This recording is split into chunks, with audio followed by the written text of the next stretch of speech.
വളരെ റയറായിട്ടുള്ള ഒരു ഫീലിംഗ് ആണ്. ഒരു ജയിച്ച ടീമിനേക്കാൾ കൂടുതൽ ക്രെഡിറ്റ് പോകുന്നത് തോറ്റ ടീമിനെ. ഓക്കെ, ഒരുപക്ഷെ അത് നോക്കുകയാണെങ്കിൽ 2019 ക്രിക്കറ്റ് ഫൈനലിൽ ഇംഗ്ലണ്ടിനേക്കാളും ആൾക്കാർക്ക് ഇഷ്ടപ്പെട്ടിട്ടുണ്ടാവുക ചിലപ്പോൾ ന്യൂസിലാൻഡിനെ ആയിരിക്കും.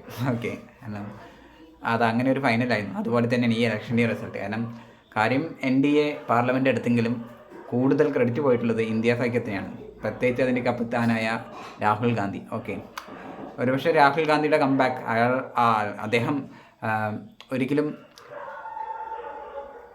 ഇങ്ങനെയൊരു കംബാക്ക് വരുത്തുന്ന ആർക്കും പ്രഡിക്റ്റബിൾ അല്ലായിരുന്നു, ആരും പ്രഡിക്റ്റ് ചെയ്തിട്ടില്ല. ഓക്കെ, ഒരുപാട് നാഷണൽ മൂവ്മെൻറ്റ്സ് അല്ലെങ്കിൽ നാഷണൽ ട്രാവൽ അദ്ദേഹം ചെയ്തിട്ടുണ്ടായിരുന്നു കഴിഞ്ഞ കുറച്ച് കാലങ്ങളായി. വളരെ വളരെ ബാക്കിലോട്ട് പോയിട്ടുണ്ടായിരുന്നു കഴിഞ്ഞ ഒരു ഇലക്ഷൻ വരെയൊക്കെ കോൺഗ്രസ് എല്ലാം. അപ്പോൾ ഒരു കംബാക്ക് അത്ര ഈസി അല്ല. കാരണം 2 വർഷമായി തുടർച്ചയായി NDA ഭരിക്കുന്നു, അവർക്ക് ഈസിയാണ് അടുത്തൊരു ഇലക്ഷനും കൂടി ഈസി ആയിട്ട് വാരിയെടുക്കുക എന്നുള്ളത്. അപ്പോൾ അവിടെ ഒരു കംബാക്ക് കൊണ്ടുവരിക പറഞ്ഞാൽ വളരെ ഈസിയസ്റ്റ് ടാസ്ക് അല്ല. അതാണ് രാഹുൽ ഗാന്ധിയുടെ കംബാക്ക് എന്ന രീതിയിൽ ഇതിനും ശരി. കാരണം വൈകാതെ തന്നെ ചിലപ്പോൾ അടുത്ത പ്രധാനമന്ത്രിയായിട്ട് അദ്ദേഹം വന്നേക്കാം. മേ ബി അടുത്ത ഇലക്ഷനിൽ അദ്ദേഹം പ്രധാനമന്ത്രിയായിട്ട് ഇന്ത്യയുടെ പാർലമെൻറ്റിൽ കയറിയിരിക്കുമായിരിക്കാം. അതിനുള്ള ഏകദേശം അടുത്ത് എത്തിക്കഴിഞ്ഞു. കാരണം വളരെ ക്ലോസ് മാച്ചായിരുന്നു. അതാ പറഞ്ഞത്, തോറ്റ ടീം ഇത്രയും ഹാപ്പി ആകണത് വളരെ കുറവായിരിക്കും. കാരണം അവരാണ് തോറ്റിരിക്കുന്നത്, പക്ഷേ സ്റ്റിൽ ഈ ഇലക്ഷനിൽ ജയിച്ചത് അവരാണ് എന്ന ഫീലിലാണ് എല്ലാവരുടെയും ഉള്ളത്. കാരണം ഏറ്റവും കൂടുതൽ ഹാപ്പി ആയിട്ടുള്ളത് ചിലപ്പോൾ ഇന്ത്യ സഖ്യമായിരിക്കാം.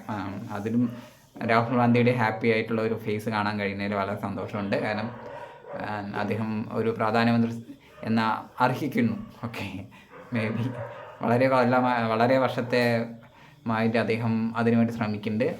മേ ബി കഴിഞ്ഞ കുറേ ഇലക്ഷനിൽ അദ്ദേഹം അത് കഴിഞ്ഞിട്ടില്ല. മേ ബി ഫ്യൂച്ചറിൽ വരുന്ന ഒരു ഇലക്ഷനിൽ അദ്ദേഹം വൈകാതെ തന്നെ ഇന്ത്യയുടെ പ്രധാനമന്ത്രിയാകാനുള്ള ഒരു ചാൻസ് കിട്ടട്ടെ എന്ന് ഞാൻ ആഗ്രഹിക്കുന്നുണ്ട്, എല്ലാവരെയും പോലെ. ടൈറ്റ് കോമ്പറ്റീഷൻ ആൻഡ് വളരെ നമുക്ക് എപ്പോഴും ഒരു ഡെമോക്രസിയിലേക്ക് വരുമ്പോൾ ഓപ്പോസിഷൻ സ്ട്രോങ് ആയി നിൽക്കുക എന്നുള്ള വളരെ ഇമ്പോർട്ടൻ്റ് ആണ്. അതിപ്പോൾ ആര് വന്നാലും ശരി, ഏത് പാർട്ടി ഗവൺമെൻറ്റിൽ നിന്നാലും ഓപ്പോസിറ്റ് നിൽക്കുന്ന ഗവൺമെൻറ് വളരെ സ്ട്രോങ് ആകണം എന്നത് അല്ല, ഓപ്പോസിറ്റ് നിൽക്കുന്ന പാർട്ടി വളരെ സ്ട്രോങ് ആണ്, എന്നാലും ബെറ്റർ ആയിട്ടുള്ളൊരു ഗവൺനൻസ് ആ രാജ്യത്ത് നടക്കുകയുള്ളൂ. അപ്പോൾ ഇത്തവണ അത് ഒരു വൺ സൈഡർ ആകുമോ എന്നൊരു ഡൗട്ട് എല്ലാവർക്കും ഉണ്ടായിരുന്നു. കാരണം ഒരു 400ഓളം സീറ്റ് NDAയിലേക്ക് പോവാം, ഓട്ടോമാറ്റിക്കലി ഓപ്പോസിഷൻ വീക്കാകാനുള്ള എല്ലാവിധ സാധ്യതകളും എല്ലാവരും പ്രെഡിക്റ്റ് ചെയ്തിട്ടുണ്ടായിരുന്നു.